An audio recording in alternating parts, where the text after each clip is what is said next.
Theuri wa Bogoni riboti yo tubimanyire turere mwena wa Isiolo kuria kimako na guoya ni ithiite na mbere na kugumira aikari mwena wa Brat Isiolo kuria kamwana ka miaka 15 karoragirwo na gakireithia mahiu kurerikana kamwana gaka karahurirwo rithathi nake mamawe uria marari hamwe aratharikirwo na kugurario kuria aramukira urigiti thibitari-ini wa Kirwa aikari marauga ati ekinai a wishi wa mahiu makoretwo makimagagia kwa ihinda iraya ukumagete tate thirikari ndikoretwo ikimateithia riu aikari maraikara na guoya matakumenyariria magatharikirwo kana kuhithikirwo ringi.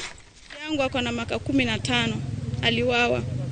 Baba yangu mdogo ako hospitali Kirwa, hali yake ni mbaya.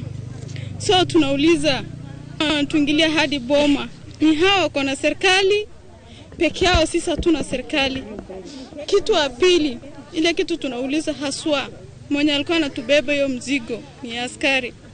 How comes ni serikali anazima simu, hawezi tutoa hata msituni, anatuache kwa msituni. Nataka tu niseme maneno mawili peke yake. Moja inaenda kwa viongozi wetu ambayo tulichaguliwa kutoka hapa. Mkinyamaza hivi mnamaanisha nini? Kwa sababu kila wakati kuna mauaji, kuna uvamizi. Hawa sasa jangili walitoka kichaka mpaka saa hii kuna hofu ndani ya maboma.